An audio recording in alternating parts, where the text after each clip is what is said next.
Good morning, good evening, good afternoon, or even good night to wherever you're listening to this from around the world. My name is Raphael. This is Block Market Index, and today we have a jam-packed live stream discussing a huge number of topics, including what's happened with Bitcoin since my last live stream, and obviously the big elephant in the room that probably deserves a little bit more than a live stream to go into detail.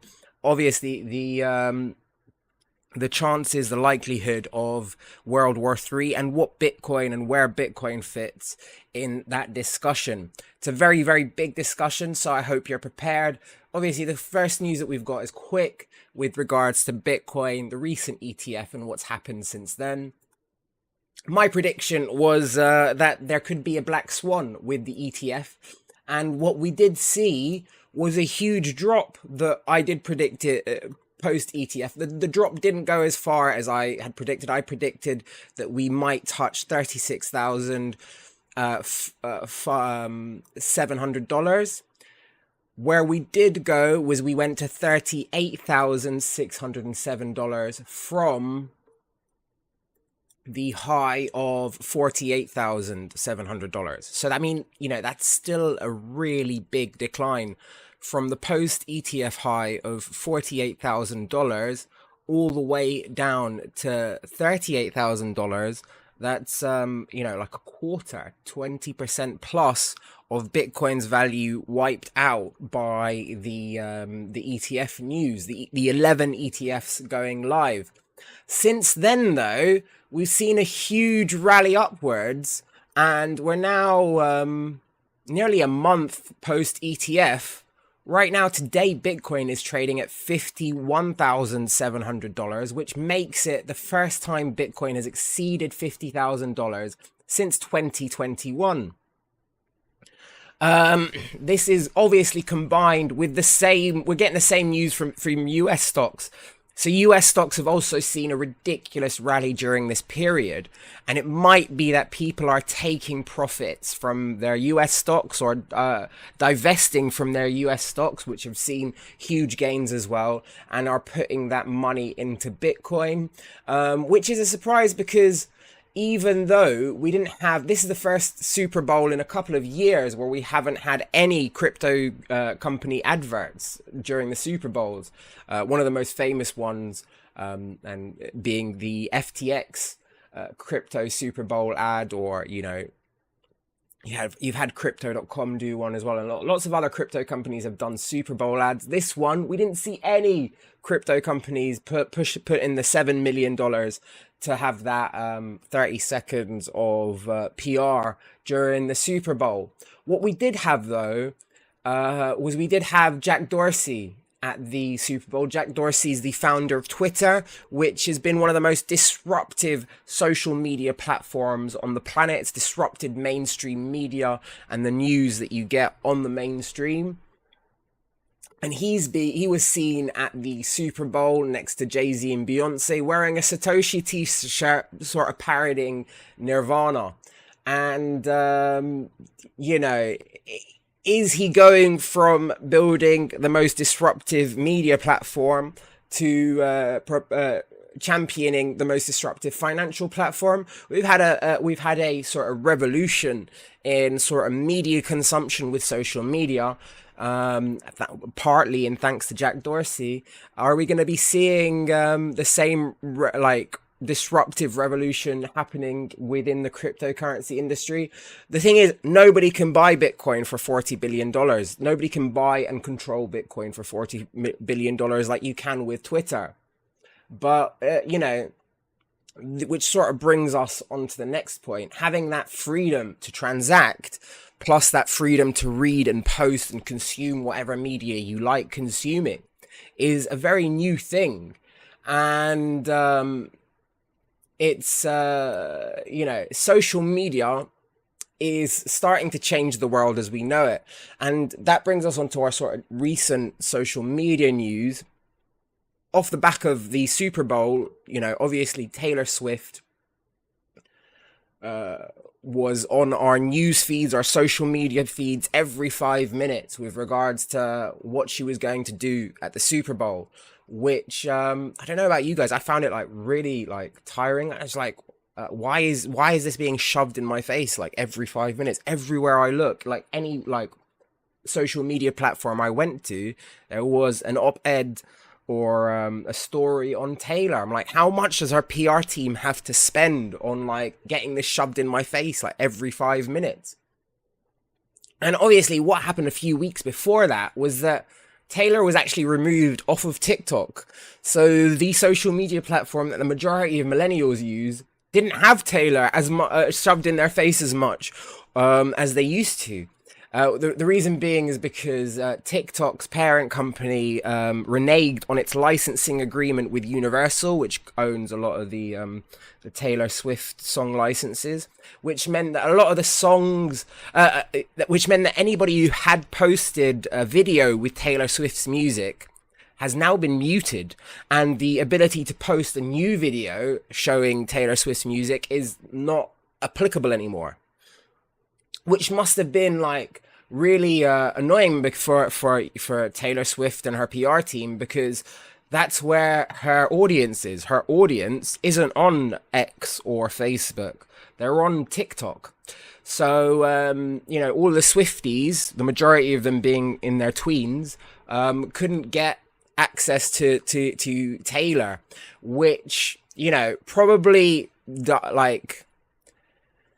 which probably made like the Super Bowl less interesting to them. I don't know, like it's a weird thing. But then off the back of that, Biden's new presidential campaign does decide to join TikTok and get exposure on there and speak to all the millennials through TikTok.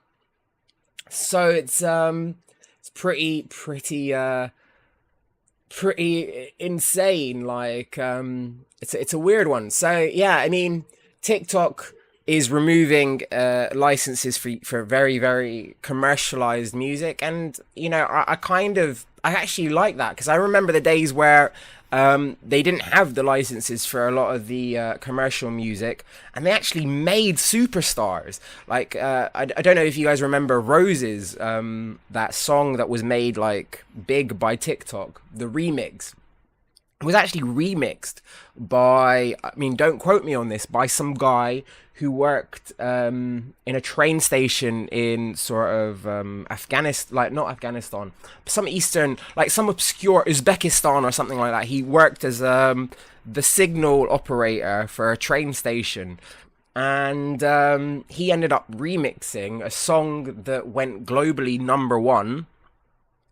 And it blew up, and I prefer that, like, because you could hear the passion and the love for music in that remix. There was no he didn't put his own vocals on it. It's just his artistic flair that changed the song into something completely different, but also made it like a banger. It was amazing to listen to, no matter your music preferences. And that's why I love indie music, because you can hear that passion. It's not sort of manufactured, algorithmic sort of music made by Lab Committee, which sort of like plays on what sounds good and is has a team of like a dozen people working behind it, writing the lyrics, the melodies, and everything. And it's like manufactured to do well, but it's lacks no personality, no passion. It's just corporate prostitution, essentially. Like it's a bunch of corporate prostitutes putting their brains together, making a song and forcing you to like it, almost, right? But I preferred the days before that. I preferred it when you could listen to an individual and, okay, great, like there will be some mistakes. He might miss a few chords, or miss a few notes, get the timing a little bit wrong here and then, but you can hear like that's real, like that's genuinely what he thinks. That is his expression of himself. It's not the expression of a committee of 12 people who want to make the most money. It's just a person sharing some real music, and I love real music. So you know what, I'm not totally against TikTok not reneging on their licensing agreement with Universal or whichever music company it was. Because I like indie music, and I like seeing really good indie music makers who compete with because an indie music song that's perfect is always going to be a perfect commercial song, like without a doubt, hands down. You can't empathize with commercial music. You can dance to it, you can yeah, I mean, like, you can celebrate to it, but it's not going to emote you anywhere near a real emotive song is. It's not going to really, like, push your emotions in any real direction. Whereas, real indie music will. And that's just a fact. Like, I've never been moved by any of Taylor Swift's songs whatsoever. Like, I found them corny and fun to dance to and fun to listen to, but none of them have moved me at all. Like, none of them have moved me at all. But anyways, we're very, very veered off topic. We're into the world world of music. And let's get back to the topic. So obviously this is kind of my bridge story linking the two with the Bitcoin ETF. Bitcoin, not just the ETF, but Bitcoin in general, and war. Now, the reality is people in Ukraine may have their bank accounts frozen to push them to be conscripted into the Ukrainian military. The first reading of the bill has already been passed in the Ukrainian parliament, and this could essentially allow their bank accounts to be weaponized against them to sort of force them into conscription. And also there's recent news that the US has lobbied for this to happen, which could lead to Ukraine drafting 500,000 plus citizens. And I mean, this is the next step from a government sort of blacklisting your passport, because, if they blacklist your passport, at least you can like buy a really expensive or pay a really expensive trafficker to traffic you out the country. But in this instance, if they block your bank account, where are you going to get the money from to do that? So that's what's happening here. And I mean, it's a really, really sad state of affairs. But this is also the reason why Bitcoin was created in the first place. Because, a lot of people don't realize that we are debt slaves. Whether you own any debt, whether you have a mortgage, a death contract. Mortgage is French for mortgage, death contract. Whether you have a death contract, credit card debt, educational debt, legal debt, medical debt, whether your car debt, whether you have any of those debts whatsoever, even if you don't have them, you are still a debt slave. Why are you still a debt slave? Because your government uses you and your productive capacity as collateral for its state debts, right? In the UK, you need a national insurance number to work because you are the nation's insurance against its debt obligations. On the other side of the Atlantic, you are society's security against its debt obligations. And the biggest holder of debt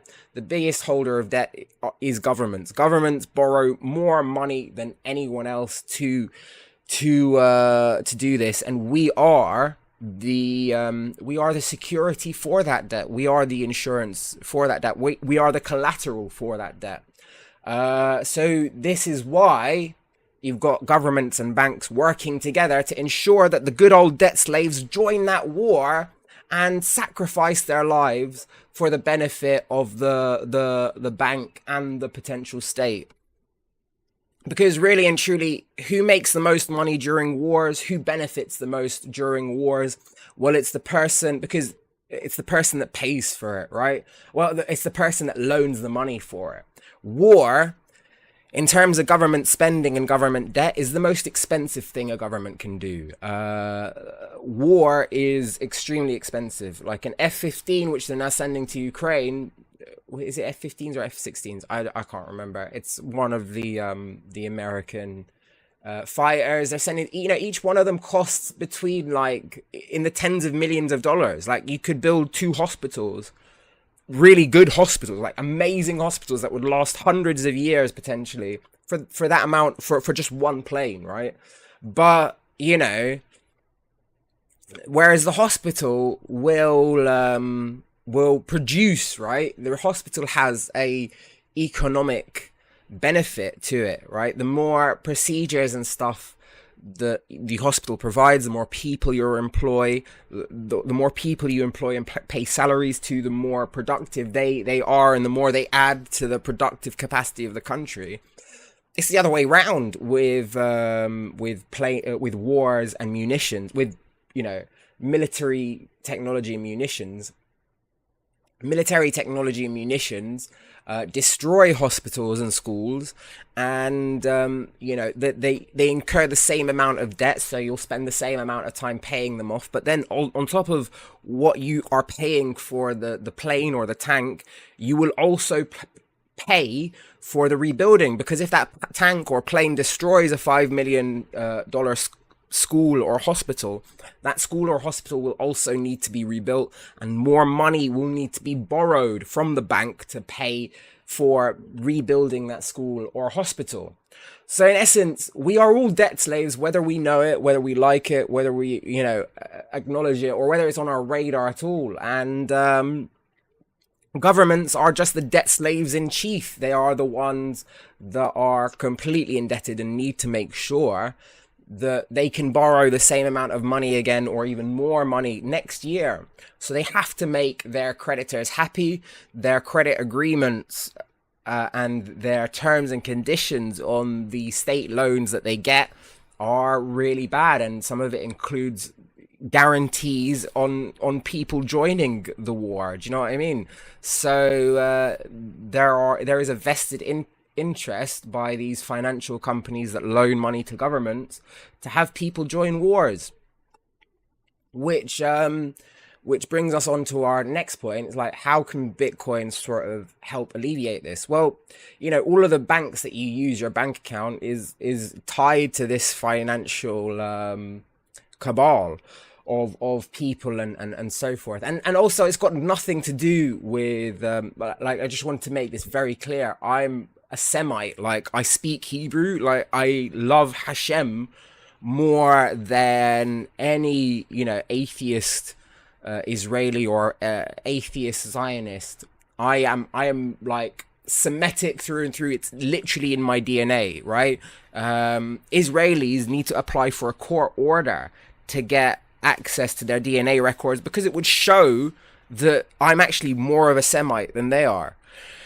And that's the reality of it. It's got nothing to do with anti-Semitism. The fact of the matter is, the shareholders for these big international financial companies, they're atheists. They're not Semitic. They're atheists from Protestant Christian backgrounds in the majority of cases. Got nothing to do with Judaism, real Judaism, which I love and is very close to my heart. I am a descendant of Moses. I'm an Egyptian descendant of Moses, like the original, the person that saved the children of Israel. So I'm just stating facts here. This is not a anti-Semitic conspiracy theory. There are shareholders of big financial institutions that loan money to governments, and that's why your government has a national debt, and you are the collateral for that national debt, in the same way that a house is a collateral for a mortgage, or in the same way that a car is collateral for a car debt. You are collateral for your government's debt.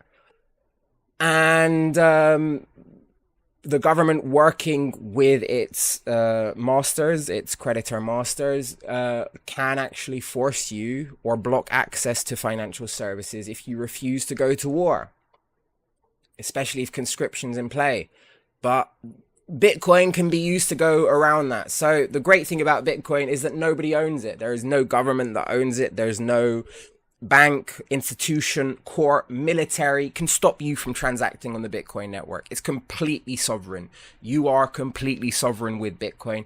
Even if your government switched off the internet, all you'd need really and truly is a big antenna, a Raspberry Pi, and someone who knows all of the and someone who can download the software to access satellite Bitcoin. There is a network of Bitcoin satellites that will allow you to transact on the Bitcoin network even if the internet is down.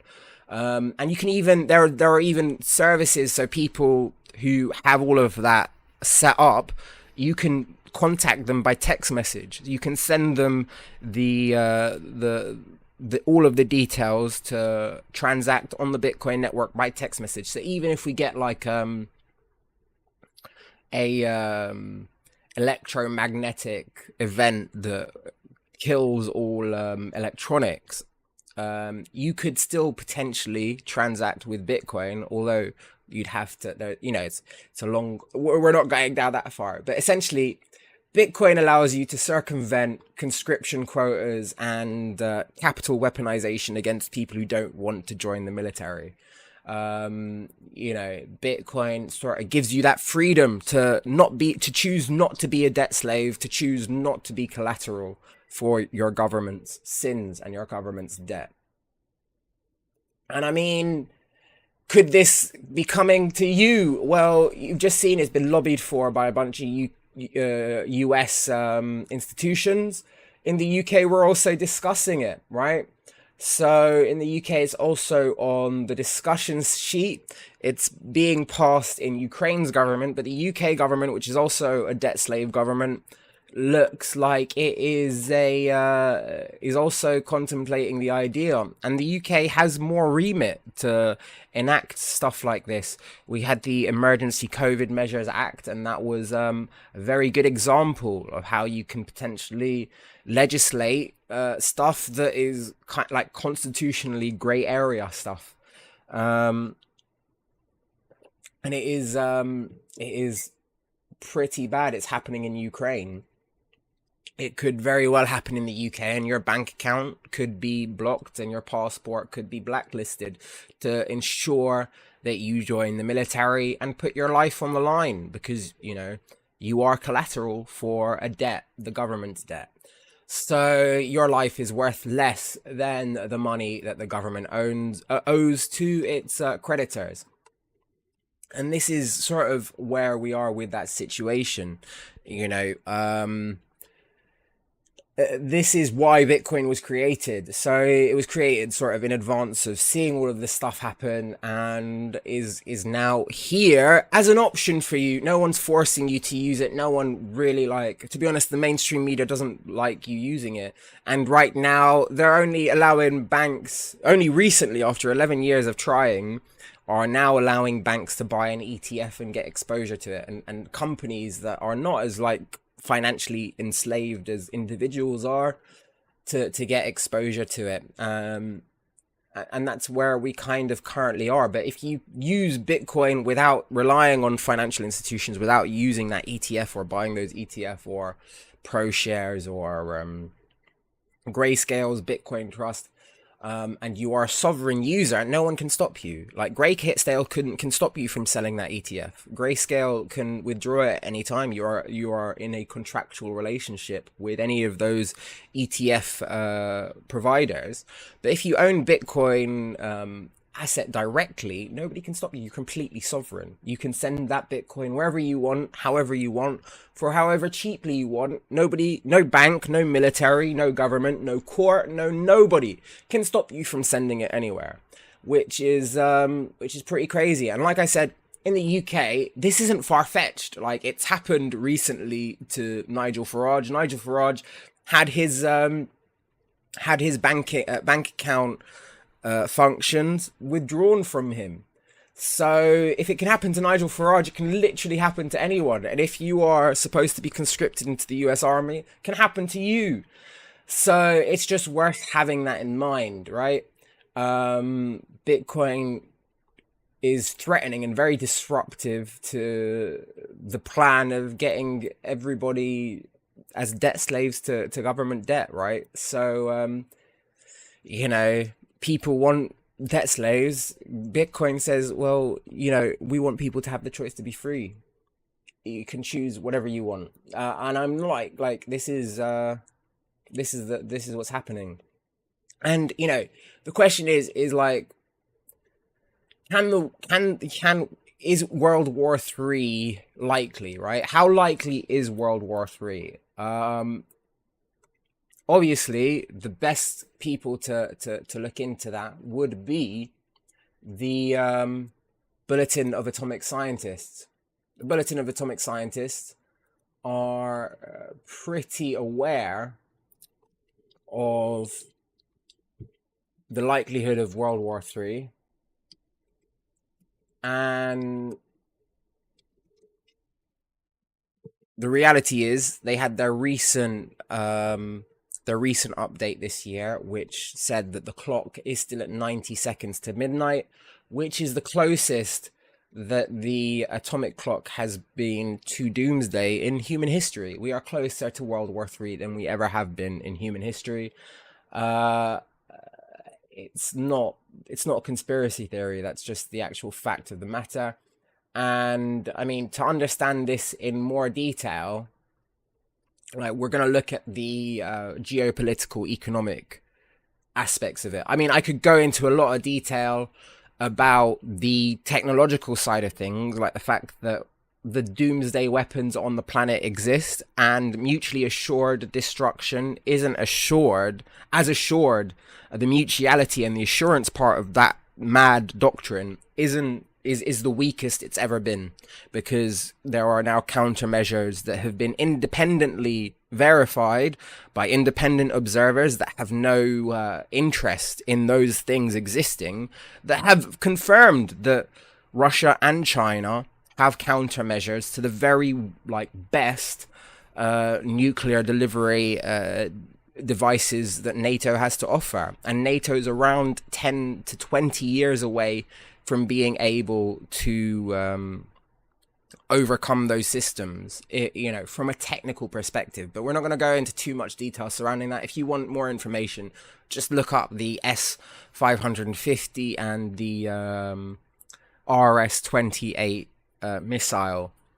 Those two, and DF-41 from China. I mean, but I digress too much. Anyways, regardless of the technological capacity for doomsday events to happen, what is the economic, political landscape?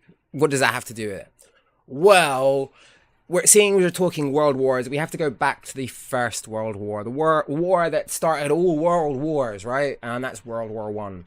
And the thing is, the relevance of World War One is that it involves Israel, right? So, as I said before, there is a conglomerate, like a cabal of shareholders that own shares in the world's biggest banks and energy companies.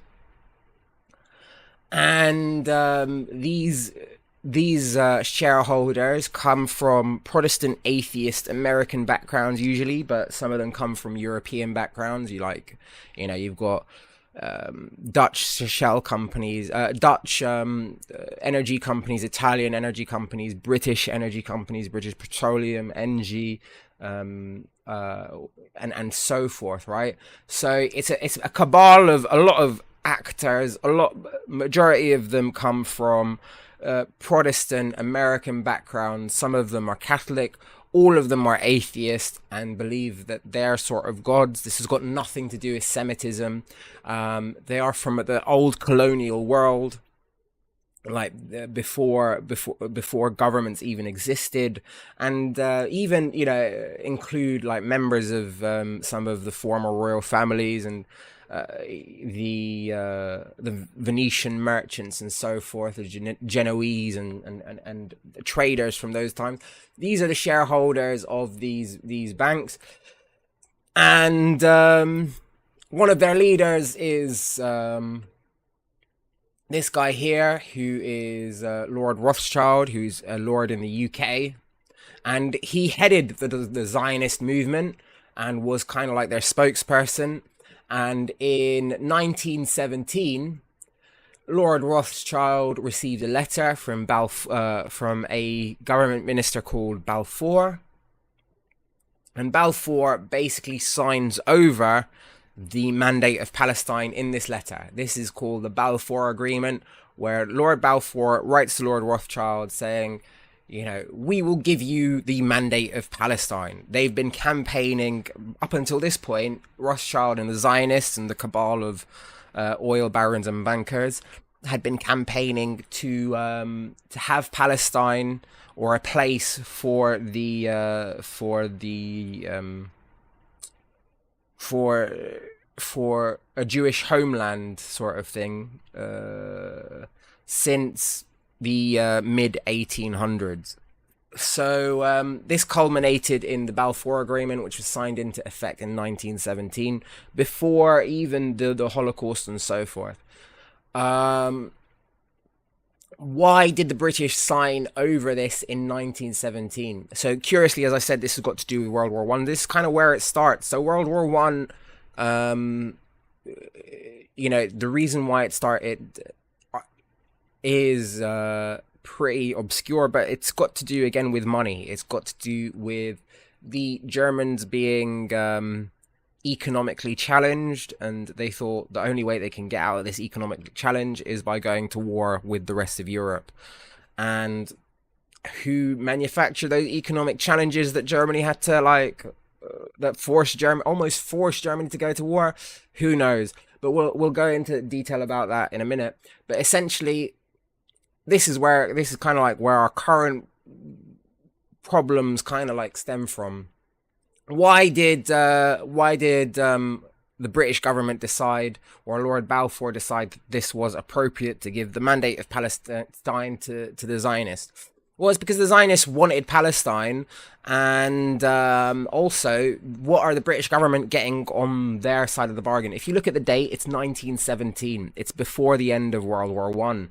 And the British really needed American help to win World War One. They needed American industry, American money, and American oil. Now, the Zionists can have a cabal of people that are shareholders in American oil and American money. So those things were made readily available to the British government in exchange for the Balfour Agreement.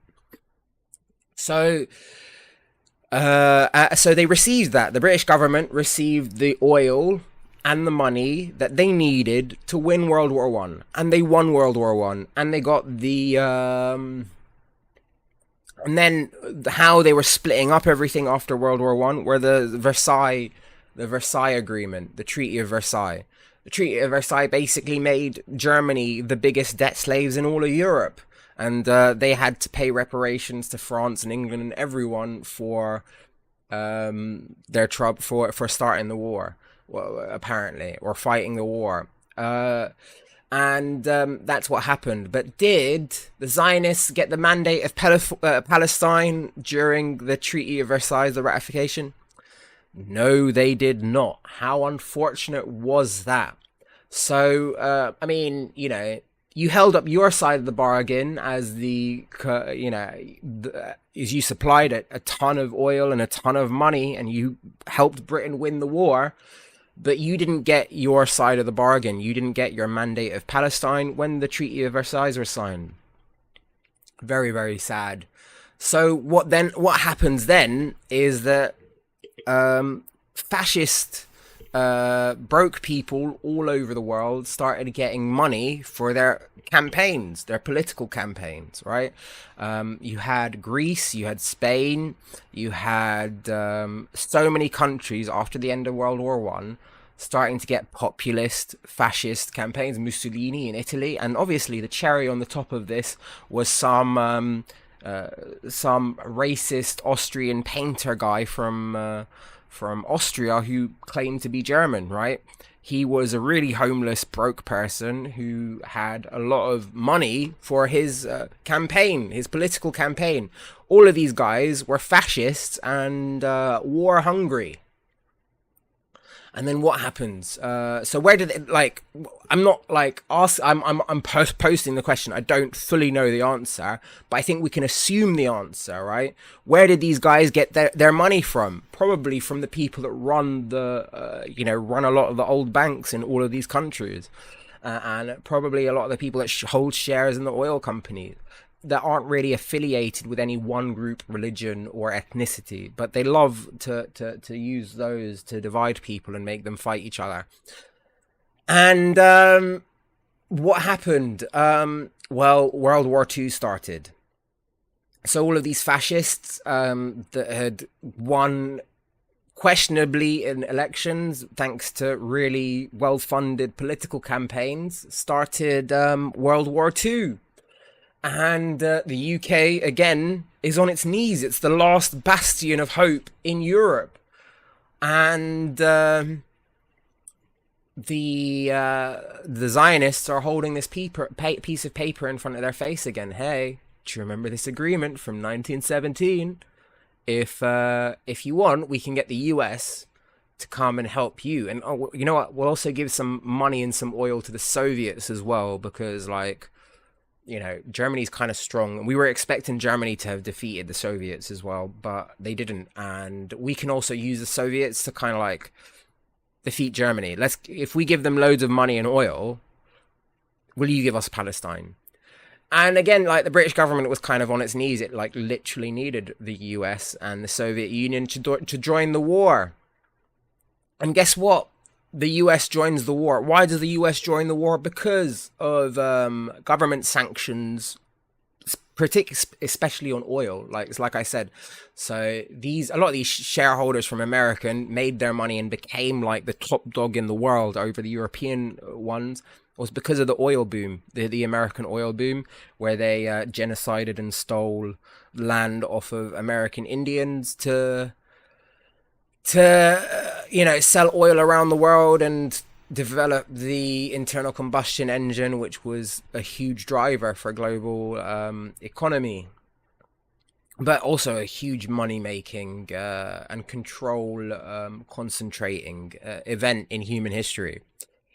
And so US government sanctions on oil exports to Japan caused Japan to bomb Pearl Harbor. And who's Japan allied with? Nazi Germany. So hey, the US now has their excuse to go into war.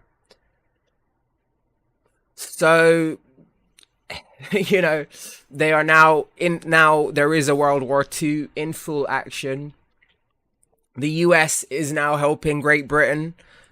Soviet Union is now helping Great Britain. What happens after the war? Well, you know what? The UK at this point, it's seen how nuts this Zionist entity is. And it's like, what should we do with this? Well, let's just give them Palestine. Let's give them the mandate of Palestine. So with the help of the League of Nations, which is like the forerunner to the UN, they ratify They ratify the Israeli state, the Jewish state, which is run by atheist Protestants and funded by atheist Protestants with no real link to Semitism or Judaism. And they get their Jewish homeland and or their atheist Protestant banker homeland. I don't know what to call it, really. Like, this sort of stuff is so obscure historically. Like, it all checks out. Like, you can go and Google everything I'm saying. And although I'm saying it live, so a lot of the context might be missing or maybe slightly obscure, but this is what happened contextually. And so that's how the Zionist state was made. Now, if we fast and also as well, Germany lost the war. Also because of oil embargoes. Mainly, one of the main reasons Germany lost the war is because it couldn't get its hands on the oil that it used to get from American companies. And also as well, if you look at the American companies that were supporting the Nazis during the war, that's like I said, it's a cabal of people that fund both sides, and both sides are indebted to this cabal. They are their debt slaves. We are all debt slaves. Even Nazi Germany was a debt slave, right? And they got really desperate because once you're cut off from the global oil supply, you have to look at other sources of energy, right? And the other source of energy that the Germans had was wood. So they tried to make wood gas-powered tanks when they were cut off from, and it's a very similar story with the Japanese. The Japanese also experimented with this stuff when they got cut off from global oil. But that was the aim. Hundreds, tens of millions, hundreds of millions, if you include China and what happened under Mao's thing in World War II. died, right, for these guys to basically turn us all into debt slaves. And I mean, it just extended from there. Like after World War II, you had Bretton Woods. Bretton Woods really cemented the dominance of the petrodollar and the subservience and the indebtedness of everybody to the petrodollar. And the petrodollar in itself, which is created by the Federal Reserve is not a government institution.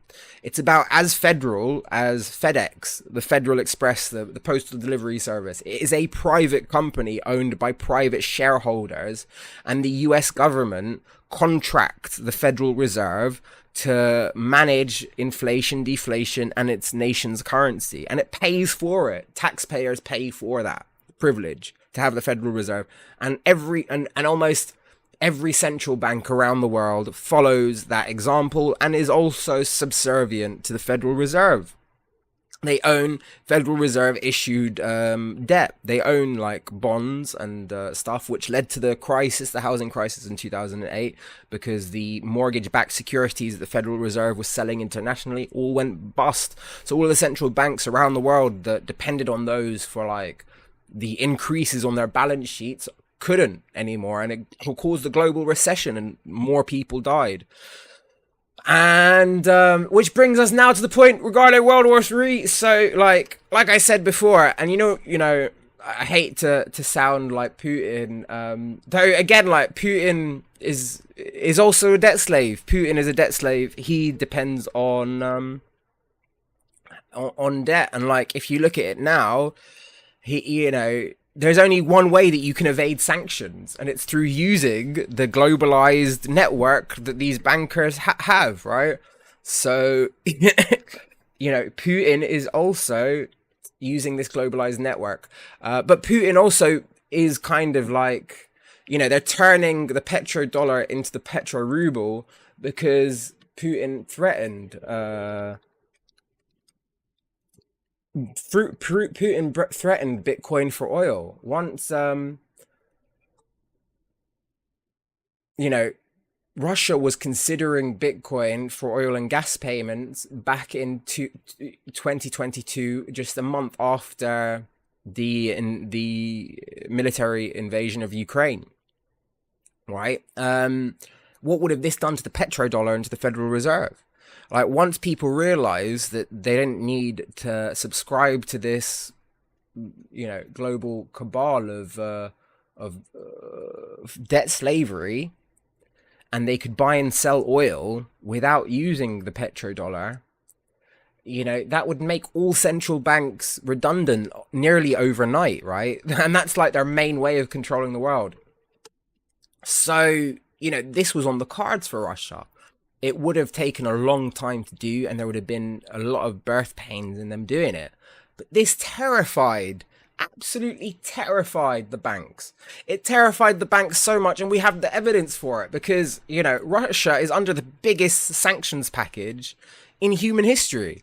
There is no sanctions package that comes close. To give you an idea, North Korea in the 90s was under a sanctions package like half as bad as this one, right?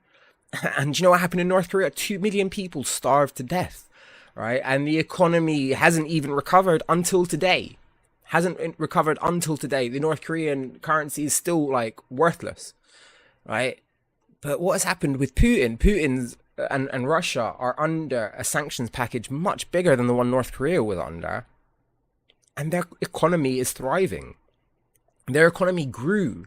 The ruble is worth today more than it was worth back in 2014, 10 years ago. And that's despite being under the biggest sanctions package in the world. Now, Russia is also one of the biggest producers and exporters of oil and gas. They're actually second to the US. So they are the second biggest producer and exporter of oil and gas. And if you look at what they've done recently with BRICS now includes Iran. So Iran and Saudi Arabia is also potentially going to join BRICS. So with Iran and Saudi Arabia and Russia, they outproduce and out-export all American oil and hydrocarbons. So it's not going to, they basically said to Putin, okay, if you don't make Bitcoin, if you don't sell oil, hydrocarbons for Bitcoin, we will help you become the petro-ruble company instead of the petrodollar. And that's what's happening. Like these banks, this cabal of people don't have any loyalty. They want the petro. They just want to control oil and money. That's all they want to do. They want to control oil and money. And if they can't control the transaction, if they can't control the assets themselves, they'll control the way that we transact in them. But these things are probably not likely to happen as they used to. But what happens in these sorts of situations? If something really threatens the cabal from them getting their way, what tends to happen? Well, let's rewind back to World War II. What happened during World War II? Well, a lot of fascist warmongers started to get huge amounts of campaign funding for their political campaigns. What do we have now? Well, Putin's telling us that we've got some sort of neo-Nazi guy in Ukrainian parliament. There is like weird, obscure evidence to suggest that that's not entirely far-fetched. Like, they were literally like, you had Holocaust survivors applauding Nazis in Canada not that long ago, right? Which is disgusting. And you also had, what's it called? You also have like fascist governments and fascist political campaigns all over the world. You've got Le Pen in France. You've got that other woman in Italy. You have certain parties in Germany, the Netherlands, Argentina, Brazil, even in Egypt, right? In Egypt, the Muslim Brotherhood is a extremist group that founded Hamas. Where does the Muslim Brotherhood get its funding from? The CIA. The CIA founded or helps to fund the Muslim Brotherhood. And where did Hamas? Who started Hamas? The IDF started Hamas, right? The IDF and the Israeli government started Hamas in the 80s to as a counterweight to the Palestinian Authority, who were much more like, who were pacifists, essentially. They didn't believe in war or military to solve this issue. But if you have pacifists, you can't really genocide them. So you create a terrorist organization to help that happen. And I mean, you're going to say that's conspiratorial, but like, who's been saying that? Like, that's literally what Netanyahu said himself. It's come from his own mouth in 2019. And this is by Haaretz, an Israeli publication. And he says, anyone who wants to thwart the establishment of a Palestinian state has to support bolstering Hamas and transferring money to Hamas. And they've been doing this since they founded Hamas in the 80s. And, as an Egyptian, I know from a number of different sources that Egypt warned everyone in Israel, from the government to Amman to Shin Bet to the Mossad to the IDF and everyone, that something was going to happen. Some big attack was being planned. What did the Israeli government do? They sent everyone north. They sent all of the IDF and all of the forces they had around Gaza. They sent them north, in despite of all of the information they received. What is this? That's not a conspiracy theory. This is fact. This is what everybody has documented. And it took them at least 16 hours to get back from the north down to the south, which is, diabolical. It's actually diabolical. It's really bad. And I mean, it's not the first time. Look, the IDF also acknowledges that they were funding ISIS and helping ISIS to try and destabilize the Syrian government.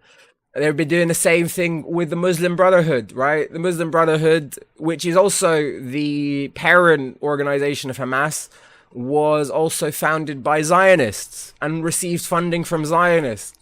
And who did the Muslim Brotherhood kill? They killed Anwar Sadat.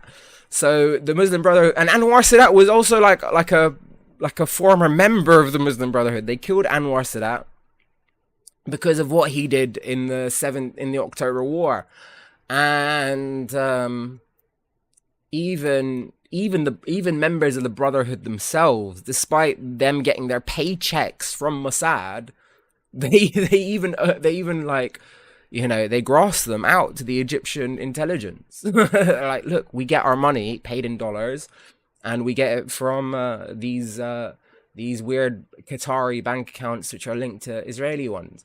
So, like, we've gone down a bit of a conspiracy rabbit hole, but there is a paper trail, so it's hard to call these a conspiracy, like, completely, because unlike, these are less conspiratorial than the notion that Iran is supplying Hamas. I haven't seen any evidence, not a single piece of evidence. Nobody in Iran has said that. Nobody in Iran's Revolutionary Guard has said that we are supplying Hamas and we are sending advisors to Hamas. And you know what? Nobody said that, but all of the news publications, all the MSM is saying that. None of them have provided any evidence for that claim that Iran is funding Hamas. But there is literally tons of evidence that the Israeli government has been in bed with Hamas since they were created in the 80s.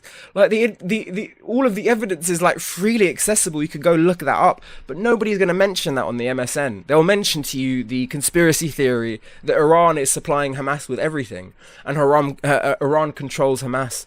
But that's not verified. Like even the Times of Israel says that Hamas is Israel's own creation. Like, this isn't a secret. It's not a conspiracy theory. It's not a secret. Like, it doesn't say Hamas is Iran's own creation. It says Hamas is Israel's own creation, right? Hamas is a terrorist group meant to gaslight you into some sort of moral ambiguity so that you are okay with genocide, right? And they did the same thing in Germany. They gaslighted the entire German population into being okay with genocide. And it's the same thing. The Muslim Brotherhood was founded before Hamas. The Muslim Brotherhood was founded in the 1920s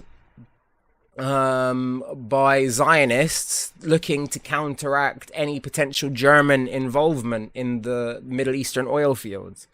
And it's got, again, it all centers around oil fields and trade.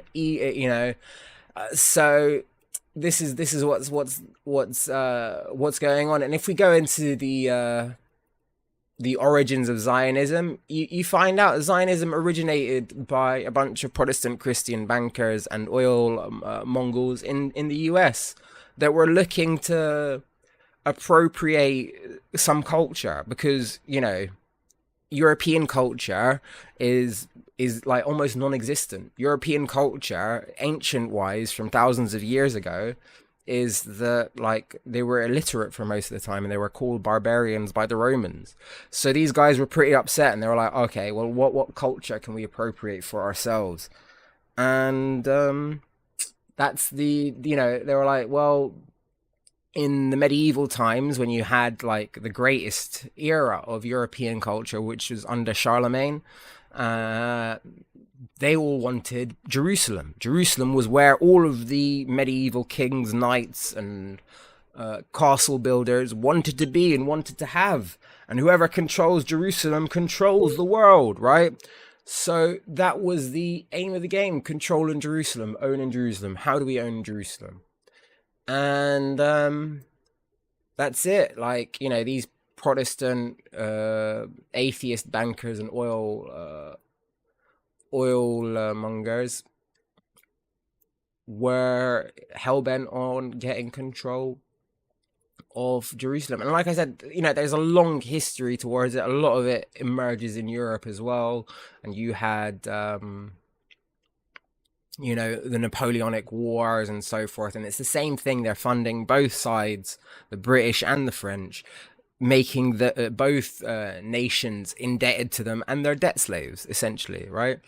And it's pretty nuts. And they also even fight against each other, right? The Federal Reserve fights with the European Central Bank. They're both privately owned banks, but they're both competing against each other. So, and the European Central Bank is a much newer bank than the Federal Reserve.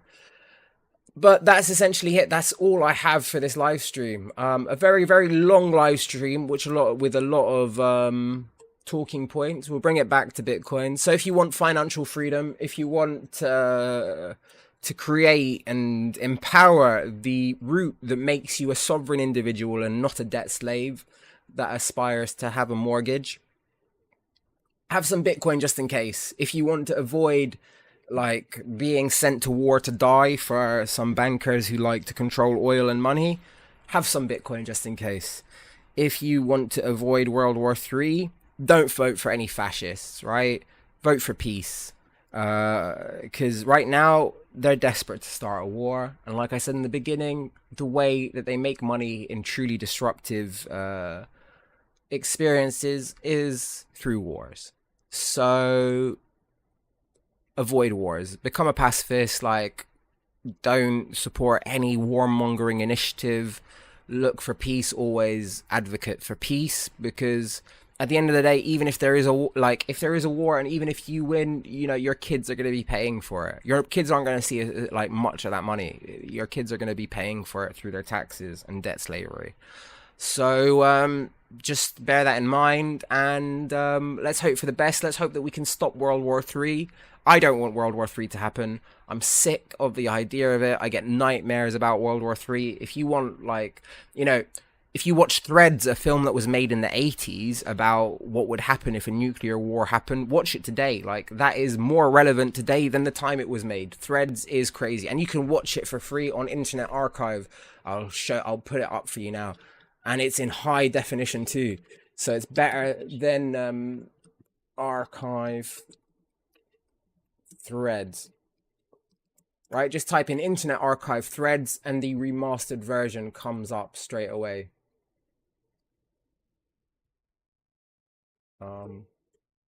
Or it should at least. Well, oh yeah, that's why. Okay, so I'll show you. Look, Internet Archive. We'll just type it here, right?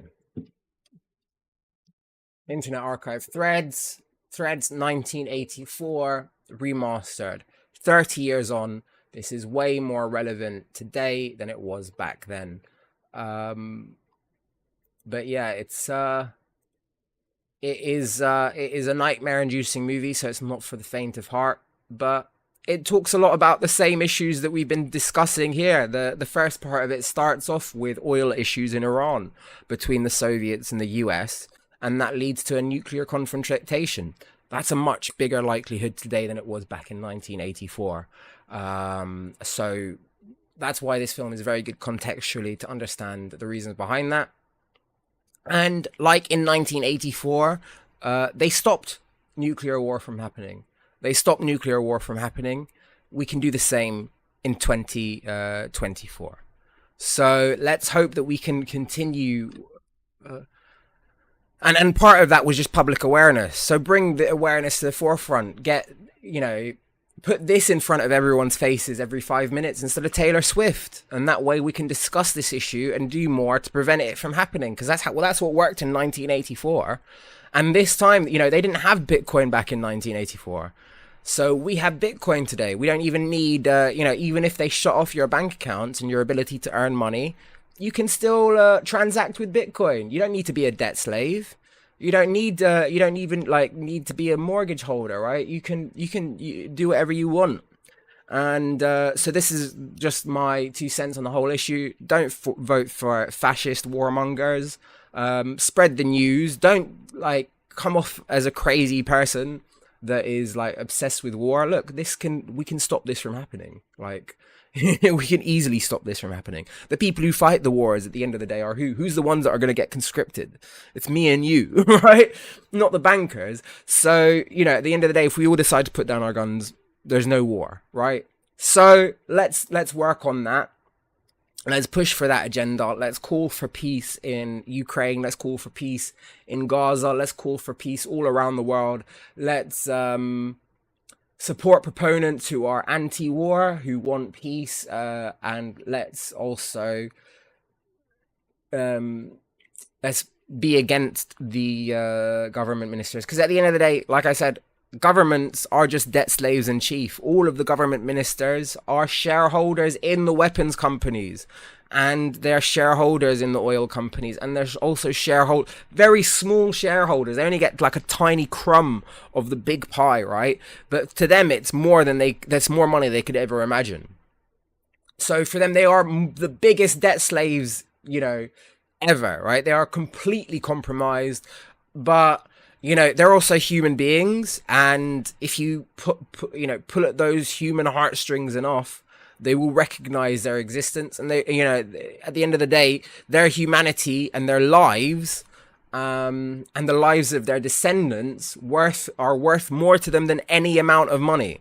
So the more that you can make them see that, the better the chance that we have of avoiding World War III and a nuclear war. So let's work on that. I'm just going to finish again. This is not a joke. This is not a drill. It is 90 seconds to midnight. This is the closest human beings have ever been to a nuclear war in human history.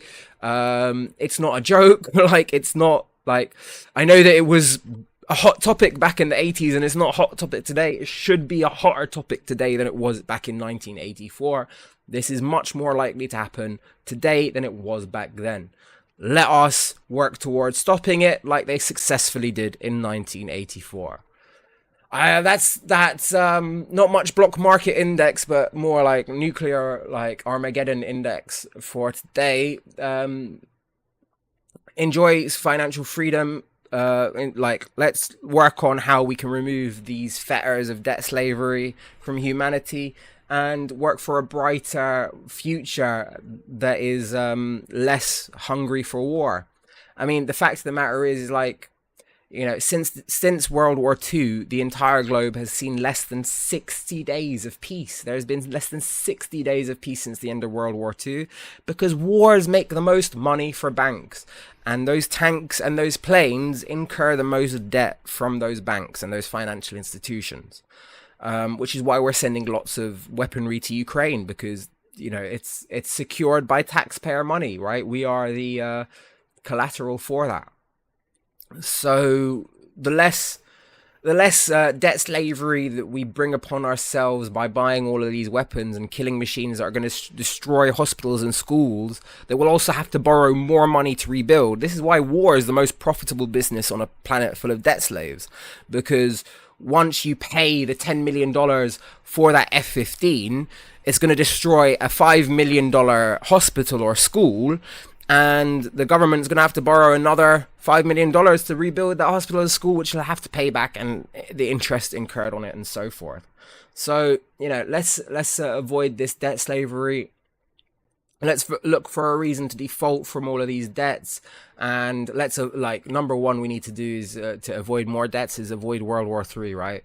World War III would spell disaster for every person. There will be, like, even if the majority of us don't survive a World War III, governments will, like, they will, and they will be even more indebted, like, to these than ever before, right? Because the people that have been hoarding all of the resources and ways to access them, planning for World War III, have already been doing that. So yeah, let's this has been deteriorating closer. In 2019 it was 100 seconds to midnight, which is still the closest it's ever been to Armageddon, and at 90 seconds to midnight we moved that in 2022 after the invasion of Ukraine. So let's work on avoiding nuclear Armageddon and World War III.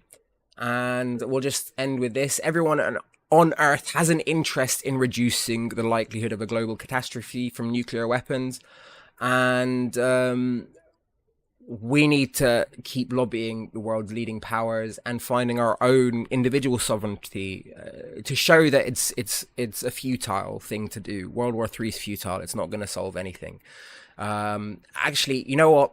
Bitcoin is the currency that is the most likely to survive World War III and nuclear Armageddon.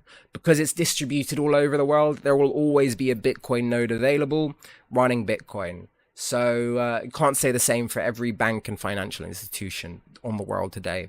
So Bitcoin is the most Armageddon-proof currency on the planet. Like, gold can be irradiated, but you can't irradiate the blockchain, right? So let's work towards a financially free future where there is no more debt slavery. That's my outro, my really, really long outro for Block Market Index that lasted 10 minutes, over 10 minutes. So thank you again for joining. I hope you've learned a lot. Feel free to share this video with anyone. I know we started about 10 minutes in, so I'll try and edit out the intro to this video to make it easier and more digestible for people. to watch and get into. But yeah, try and buy some physical Bitcoin. Don't buy the ETFs. Get Bitcoin onto your phone or onto a computer, or just get the private key that you can store in your head. It's like having a digital Fort Knox that you can store in your head. Like, that's awesome in the situation where a debt slave government tries to sacrifice your life in a war for them and their mates making tons of money off of you. So let's work on that together. Thank you so much for joining and watching. If you have, my name's been Raphael. This has been Block Market Index, and good morning, good afternoon, good evening, or even good night, wherever it is where you're listening to this from around the world. My name's Raphael. This has been Block Market Index.